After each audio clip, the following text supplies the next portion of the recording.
नमस्कार प्रिय विद्यार्थियों, आपका स्वागत है आपके अपने YouTube channel SK coaching classes सेंद्रा में। मैं लेके आई हूँ आज आपके लिए कक्षा 10 के चैप्टर नंबर 1 रासायनिक अभिक्रिया एवं समीकरण के इम्पोर्टेंट क्वेश्चन, जो आपके एग्जाम में बहुत ही इम्पोर्टेंट रहने वाले। शायद ही इन क्वेश्चन में से कोई छूटेगा जो आपके बोर्ड एग्जाम में नहीं आएगा। चलो शुरुआत करते हैं आज के इन इम्पोर्टेंट क्वेश्चन को। क्वेश्चन नंबर 1 है आपका, वातावरण में चांदी के ऊपर काली परत चढ़ने की प्रक्रिया है। वातावरण में चांदी के ऊपर काली परत चढ़ती है, उस अभिक्रिया को हम क्या कहते हैं? तो जब भी चांदी के ऊपर काली परत चढ़ती है तो संक्षारण होता है, किसी भी चीज का संक्षारण होता है तब उसमें काली नीली परत चढ़ जाती है। तो जब भी चांदी का संक्षारण होगा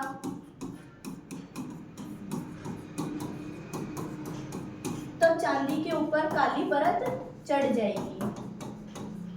ये आपका होता है फर्स्ट क्वेश्चन। अब चलते हैं क्वेश्चन नंबर 2 की ओर। सेकंड है आपका, दिए गए चित्रानुसार उपयुक्त अभिक्रिया में बनने वाली गैस को पहचानिए। ये आपका चित्र दिया गया है, इससे आपको पहचानना है कि इसमें कौन सी गैस निकली। ये होता है कॉर्क, ये कांच है, कांच की नली है, इसके अंदर से गैस निकलेगी। ये शंकुआकार और फ्लास्क है, तनु सल्फ्यूरिक अम्ल डाल रखा, दानेदार जस्ता डाल रखा। जब भी तनु सल्फ्यूरिक अम्ल के साथ दानेदार जस्ता डाला जाता है तब बाहर निकलती है H2 गैस। हाइड्रोजन, दूसरा नाम होता है हाइड्रोजन गैस। तो इन ऑप्शन में से अपन को हाइड्रोजन गैस मिल रहा है स पर, तो इसका ऑप्शन होगा, इस चित्र में से जो दिखाई गई अभिक्रिया है इसमें से गैस निकल रही है H2 गैस। आगे बढ़ते हैं क्वेश्चन नंबर 3 की तरफ।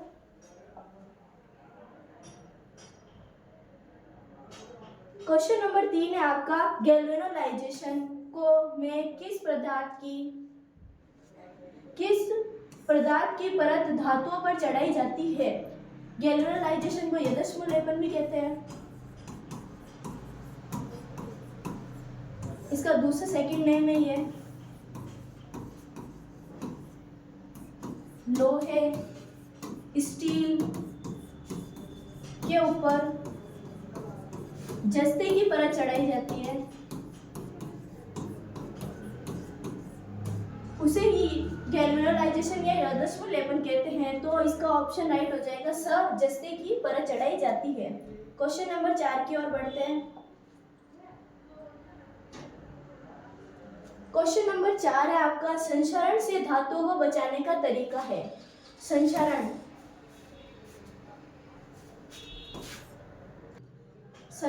से धातुओं को बचाने का तरीका है।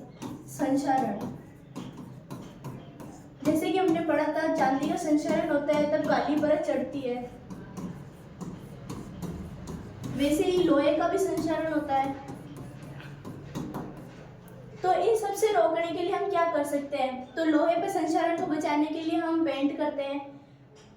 चांदी को संक्षारण से चांदी और लोहे और स्टील को संक्षारण से बचाने के लिए हम जस्तीकरण करते हैं, इसे ही गैल्वेनोलाइजेशन कहते हैं। और तेल या ग्रीस लगाना, किसी भी पदार्थ के ऊपर अगर संक्षारण हो रहा है उसके ऊपर अगर तेल लगा दिया जाए तो भी ये संक्षारण से बच जाएगी। तो इसका संक्षारण से धातुओं को बचाने का तरीका, ये तीनों ही तरीके होते हैं, इसलिए इसका ऑप्शन राइट हो जाएगा उपयुक्त सभी। क्वेश्चन नंबर 5 की ओर बढ़ते हैं।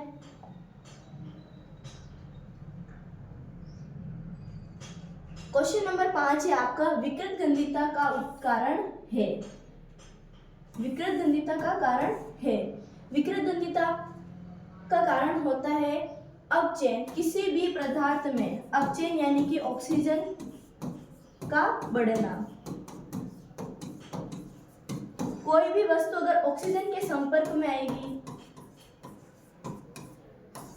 ऑक्सीजन बढ़ेगा तो वस्तु में से गंध आएगी, उसे ही कहते हैं विकृत गंधिता। किसी भी पदार्थ में से तेल या वसा की वजह से, और तेल और वसा ऑक्सीजन के संपर्क में आते हैं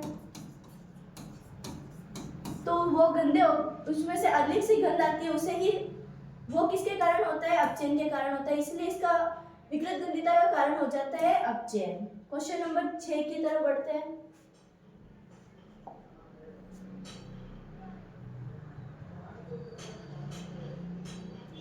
निम्न में से विस्थापन अभिक्रिया है। विस्थापन अभिक्रिया कहते हैं जिसमें एक बार विस्थापन हो रहा है, एक बार विस्थापन हो रहा है तो विस्थापन अभिक्रिया कहलाती है। तो ये H2O2 2H2O बन रहा है, ये हो गए आपके संयोजन। C और O2 जुड़ रहा है, ये भी हो गई संयोजन। अब कंफ्यूजन होता है इन दो अभिक्रियाओं में, क्योंकि इसके साथ में ये जुड़ रहा है A, B, C और D। A के साथ में D का जुड़ना और B के साथ में C का जुड़ना, ये होता है आपके द्विविस्थापन। और आपकी विस्थापन हो रही है C में, जैसे कि अपन समझते हैं कि कैसे हो रहा है विस्थापन अभिक्रिया। Pb प्लस CuCl2 तीर का निशान हो जाता है। विस्थापन अभिक्रिया की परिभाषा होती है कम क्रियाशील तत्व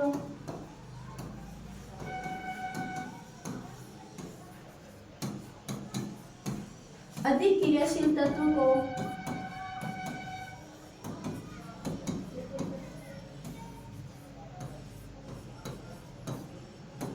विस्थापित कर देता है या हटा देता है। Pb है Cu से अधिक क्रियाशील है, यानी कि Cu क्या हो गया? कम क्रियाशील, और Pb अधिक क्रियाशील। तो Pb Cu को हटा देगा तो PbCl2 बन जाएगा, प्लस Cu बाहर निकल जाएगा, ये होता है आपके विस्थापन। इसी प्रकार ऑप्शन नंबर द देखें तो Na2SO4 plus BaCl2। BaCl2 Na2 से ज्यादा क्रियाशील है, तो ये BaSO4 के साथ में जुड़ जाएगा, प्लस Cl2 Na2 के साथ में जुड़ जाएगा NaCl। तो ये इसको जब अपन संतुलित करेंगे तो 2 आगे आ जाएगा, यहाँ पे मिस्टेक हो रखी है, यहाँ पे 2 आ जाएगा, 2NaCl2 आ जाएगा, 2NaCl। तो ये हो गया 2NaCl, इसमें 2 बार विस्थापन हो रहा है, तो ये हो जाएगी द्विविस्थापन। तो सिर्फ यहाँ पे विस्थापन पूछा है तो अपने पास में ऑप्शन नंबर राइट हो जाएगा स। बढ़ते हैं क्वेश्चन नंबर 7 की तरफ।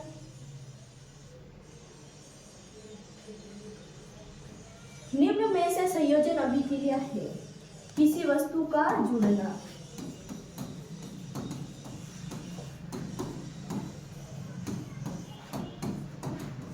संयोजन कहलाता है। तो अब इसमें देखेंगे अपन संयोजन क्या हो रहा है। 2H2O प्लस 2H2O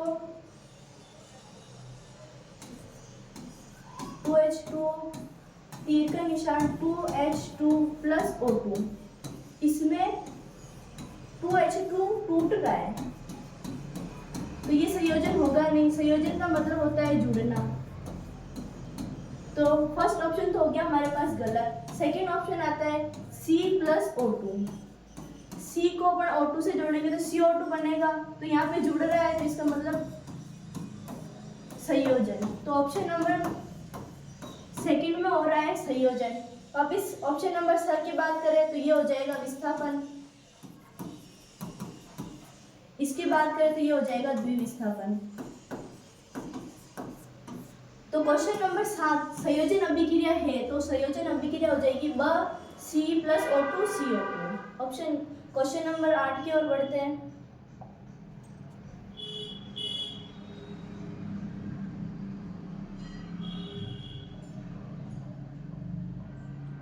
निम्न में से वियोजन अभिक्रिया है। वियोजन का मतलब होता है टूटना।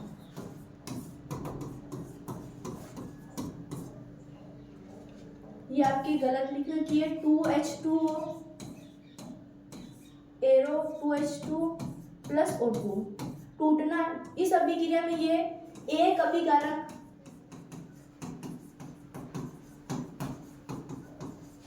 दो उत्पाद में टूटना,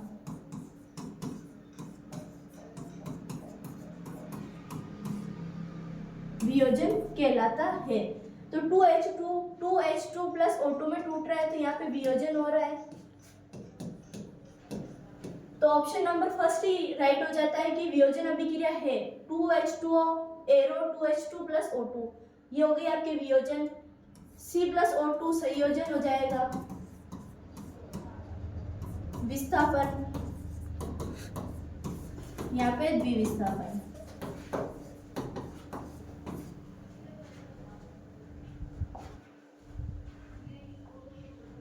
क्वेश्चन नंबर 9 है आपका, द्विविस्थापन अभिक्रिया है। द्विविस्थापन का मतलब दो बार विस्थापन होना। सबसे फर्स्ट आती है 2H2O arrow 2H2 plus O2, विस्थापन, वियोजन, इस अभिक्रिया में वियोजन हो रहा है, इसमें संयोजन, इसमें वापस आते हैं तो इसमें हो रहा है विस्थापन। PbCl से जुड़ रहा है और Cu बाहर निकल रहा है, तो इसमें एक बार विस्थापन हो गया। अब इस अभिक्रिया में देखिए तो Na2Cl2 से जुड़ रहा है, ये यहाँ पे आके Na2Cl2 में जुड़ गया, फर्स्ट विस्थापन तो ये हो गया। सेकेंड SO4 और Ba दोनों जुड़ रहे हैं, तो सेकेंड विस्थापन यहाँ पे हो गया। तो दो बार विस्थापन हो रहा है, तो ये हो जाती है द्विविस्थापन अभिक्रिया। तो क्वेश्चन नंबर 9 का राइट आंसर हो जाता है द्विविस्थापन अभिक्रिया है Na2SO4 plus BaCl2 arrow BaSO4 NaCl2। Question number 10 की तरफ बढ़ते हैं।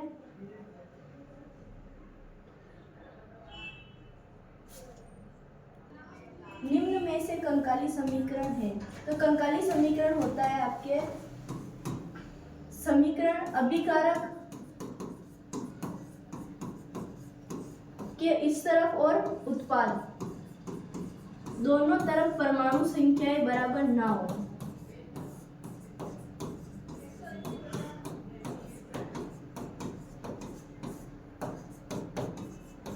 या फिर संतुलित नहीं हो। जो समीकरण संतुलित नहीं होता है उसे कंकाली समीकरण कहते हैं। तो हम देखेंगे कि यहाँ पे कौन से समीकरण संतुलित नहीं है। इसकी बात करें 2H2O arrow 2H2 plus O2, hydrogen कितने हैं अभिकारक में 4, ऑक्सीजन है 2। तो इधर भी देखें उत्पाद की तरफ, तो हाइड्रोजन अपने पास है 4 और ऑक्सीजन है 2, तो ये फर्स्ट समीकरण तो हो गया संतुलित। तो ये हमारा कंकाली समीकरण नहीं होता है।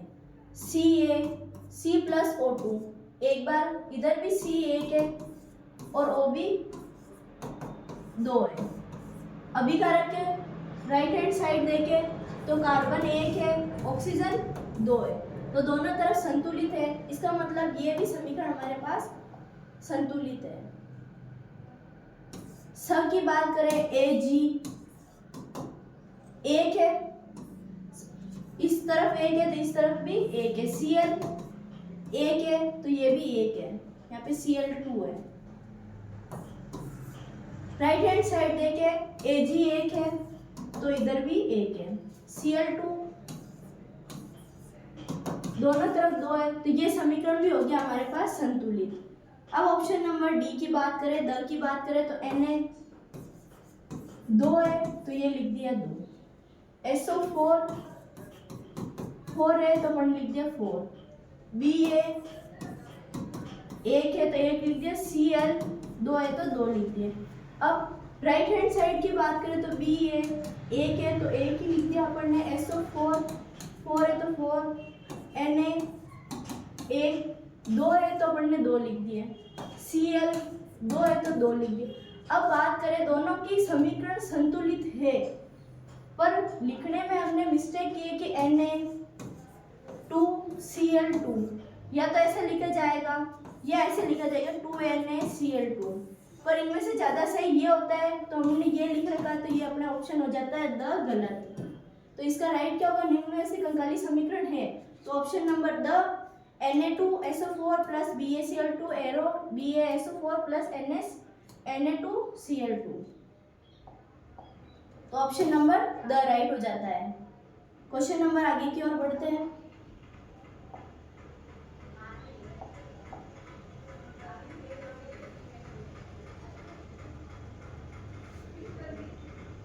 निम्न रिक्त स्थानों की पूर्ति कीजिए। किसी पदार्थ में ऑक्सीजन का जुड़ना कहलाता है जबकि ऑक्सीजन का हटना कहलाता है। जिसमें भी ऑक्सीजन जुड़ता है, अपचयन, उपचयन और ऑक्सीजन का हटना, ऑक्सीजन का हटना अपचयन कहलाता है। तो यही अपन को इसमें लिखना है कि ऑक्सीजन का जुड़ना कहलाता है उपचयन, जबकि ऑक्सीजन का हटना कहलाता है अपचयन। क्वेश्चन नंबर सेकंड है आपका, किसी पदार्थ में हाइड्रोजन का जुड़ना कहलाता है।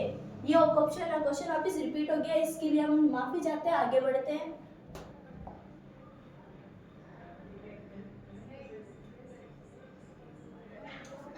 ये वह अभिक्रिया जिसमें एक तत्व अपने यौगिक से दूसरे तत्व को विस्थापित कर देता है कहलाती है।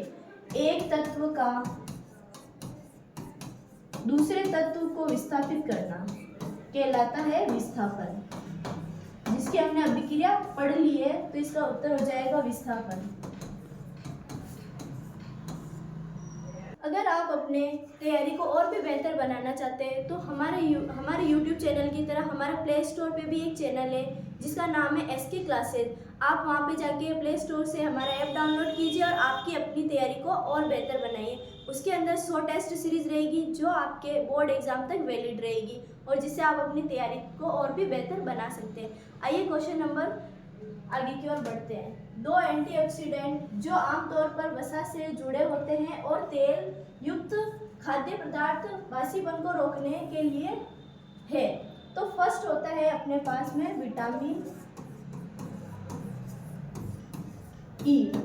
विटामिन ई की मदद से हम दो एंटीऑक्सीडेंट्स है, जिसका फर्स्ट हो गया विटामिन ई जो वसा से जुड़ा होता है और तेल युक्त खाद्य पदार्थों को बासीपन से रोकता है। सेकंड होता है TMH,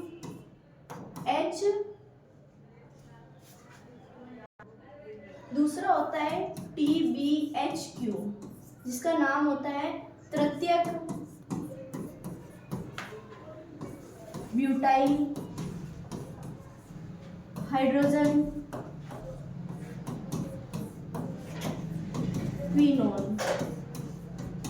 ये आपके दो एंटीऑक्सीडेंट्स होते हैं जो आमतौर पर वसा से जुड़े होते हैं और तेल युक्त खाद्य पदार्थों को बासीपन से रोकते हैं। आगे बढ़ते हैं क्वेश्चन नंबर की ओर। क्वेश्चन नंबर 12 है आपका CuO H2O ताप Cu प्लस H2O उपयुक्त अभिक्रिया में अपचयित होने वाले अभिकारक का नाम लिखिए। अपचयित नाम लिखिए। अपचयित का मतलब होता है ऑक्सीजन की कमी होना। किस पदार्थ में ऑक्सीजन की कमी हो रही है वो हमें बताना है। तो CuO प्लस H2O, इस अभिक्रिया में हमें मिलता है Cu प्लस H2O। ये अभिक्रिया होती है ताप पर। तो इसमें अपचयित यानी ऑक्सीजन की कमी कहाँ हो रही है। सबसे पहले Cu के साथ में ऑक्सीजन जुड़ा हुआ था, जब इसको अपन ने ताप के साथ गर्म किया तो हमारे पास सिर्फ Cu बच गया, तो हमारे पास यहाँ होगी ऑक्सीजन की कमी। तो इसमें बताना है कि कौन सा पदार्थ अपचयित होने वाला है। तो ये अपचयित होने वाला पदार्थ ऑक्सीकरण का नाम है copper oxide. Copper oxide CuO, ये होता है आपका कॉपर ऑक्साइड। हमें Cu नहीं लिखना है क्योंकि Cu में तो ऑलरेडी ऑक्सीजन की कमी है, तो हमें लिखना है कॉपर ऑक्साइड CuO है। यानी कि ऑक्सीजन की कमी कहाँ हो रही है? कॉपर ऑक्साइड के अंदर।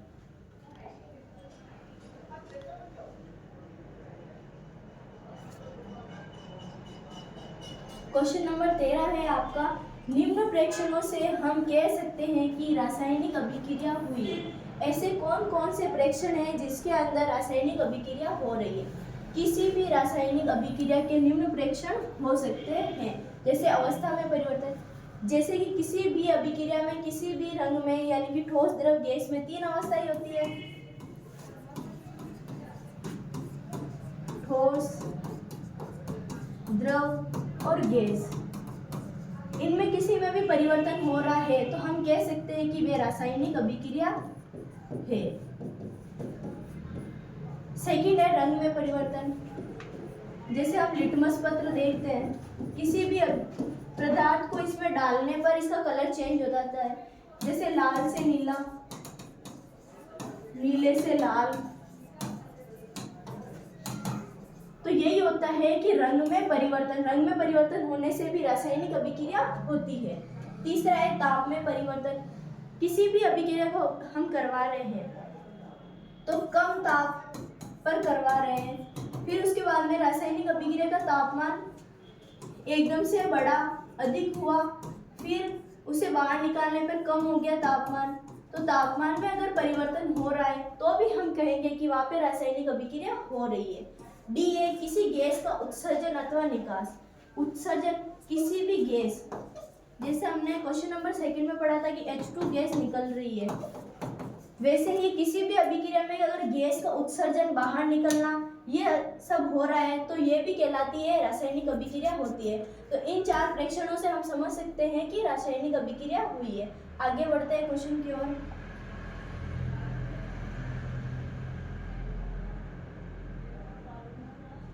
क्वेश्चन नंबर 14 है आपका, ऑक्सीकरण अथवा अपचयन को परिभाषित कीजिए। सबसे पहला, वे रासायनिक अभिक्रिया जिसमें ऑक्सीजन के योग या हाइड्रोजन के ह्रास से नया उत्पाद बनता है, ऑक्सीकरण अथवा अपचयन की अभिक्रिया होती है। ऑक्सीजन के योग यानी कि ऑक्सीजन का जुड़ना और हाइड्रोजन का ह्रास यानी कि कमी होना, ये जिस भी अभिक्रिया में होगी उसे हम कह सकते हैं ऑक्सीकरण, और इसी का दूसरा नाम होता है अपचयन। आगे बढ़ते हैं क्वेश्चन की ओर।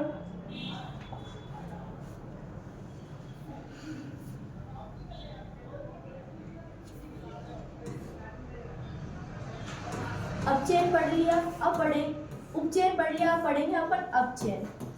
अपचयन का सीधा सीधा मतलब होता है ऑक्सीजन की कमी और हाइड्रोजन की वृद्धि। जिस भी अभिक्रिया में ऑक्सीजन की कमी और हाइड्रोजन की वृद्धि हो रही है उसे हम अपचयन कहेंगे। अपचयन वह रासायनिक अभिक्रिया है जिसमें ऑक्सीजन का ह्रास यानी कि कमी होती है और हाइड्रोजन का योग यानी कि हाइड्रोजन की वृद्धि होती है तथा नया उत्पाद प्राप्त होता है, उसे अपचयन कहते हैं। आगे बढ़ते हैं क्वेश्चन की ओर।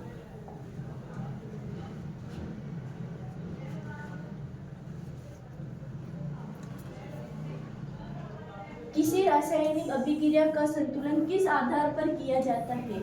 हम अभिकारक और उत्पाद दोनों को संतुलित करते हैं, तो किस बेसिस पर करते हैं ये देखेंगे अपन। किसी भी रासायनिक अभिक्रिया का संतुलन द्रव्यमान यानी कि मास संरक्षण के नियम के आधार पर करते हैं। इसके द्वारा होता है कि अभिकारक व उत्पाद दोनों ही के द्रव्यमान समान किए जाते हैं। द्रव्यमान समान किए जाते हैं, जितना अभिकारक लेंगे उतना ही उत्पाद में हम बाहर निकालेंगे, उसे ही कहते हैं द्रव्यमान संरक्षण का नियम। क्वेश्चन नंबर आगे की ओर बढ़ते हैं। फेरस सल्फेट की वियोजन क्रिया लिखिए। फेरस सल्फेट होता है FeSO4। 2FeSO4, इसकी अभिक्रिया करवाएंगे तो हमें क्या प्राप्त होता है? 2Fe, Fe 2 बाहर निकल गया, O3 इसके साथ जुड़ गया, पीछे जो बचा वो बाहर लिख देंगे। यहाँ से अपन ने SO4 में से अपन ने ऑक्सीजन 3 ऑक्सीजन बाहर निकाल दिया तो अपने पास में 1 ऑक्सीजन बचा और 1 S बचा, तो ये यहाँ पे गलत लिखा हुआ है, प्लस SO बाहर बचा अपने पास, तो SO बाहर निकल जाएगा अपने पास। ये हो गई आपकी फेरस सल्फेट की वियोजन अभिक्रिया। वियोजन का मतलब होता है टूटना।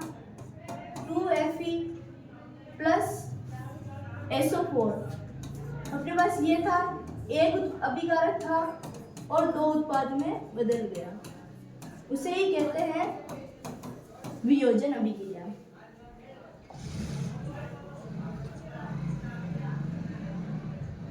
निम्नलिखित रासायनिक अभिक्रिया को संतुलित रूप में लिखिए। PbNO3,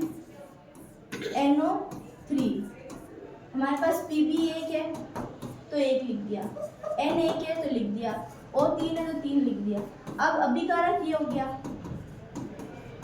अब उत्पाद में देखेंगे कि ये सब संतुलित है या नहीं। उत्पाद में Pb 1 है तो हमने लिख दिया 1, ऑक्सीजन 1 है तो ऑक्सीजन लिख दिया 1, N 1 है लिख दिया 1, ऑक्सीजन 2 है तो 2 लिख दिया, फिर वापस ऑक्सीजन 2 है तो 2 लिख दिया। तो हम देखते हैं कि ऑक्सीजन इस तरफ अपने पास है 3 और इधर 2 2 4 नहीं 5 है, ऑक्सीजन हो गए 5। Pb लेट देखते, इधर भी 1 है इधर भी 1 है, Na 1 है Na 1 है, तो हमारे पास में ऑक्सीजन हो रहे 5, तो हमें इस अभिक्रिया में ऑक्सीजन 5 करने, इधर 5 है तो इधर भी 5 करने हैं, या इधर 6 करो या इधर 6 करो। तो हम देखेंगे कि अब हमें ऑक्सीजन यहाँ पे 5 करना है तो किससे मल्टीप्लाई करें कि यहाँ पे 5 ऑक्सीजन आ जाए। हम देखेंगे यहाँ पे O2 गलत छप गया था, इसलिए मैं आपसे माफी चाहती हूँ, और ये अपने पास हो गया यहाँ पे ऑक्सीजन।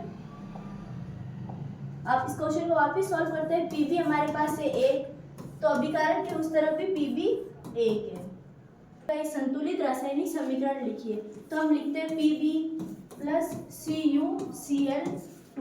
इसको अगर विस्थापन यानी कि कम क्रियाशील तत्व का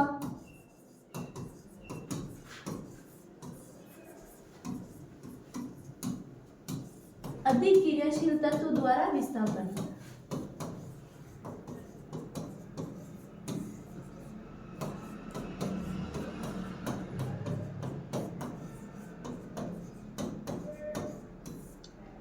अब कम क्रियाशील तत्व CuPb से कम क्रियाशील तत्व है तो Cu की जगह आ जाएगा PbCl2 प्लस Cu। ये हो गया अपने संतुलित समीकरण।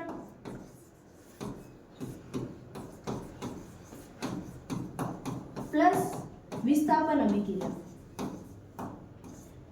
विस्थापन अभिक्रिया कम क्रियाशील तत्व का अधिक क्रियाशील तत्व द्वारा विस्थापन अभिक्रिया कहलाती है।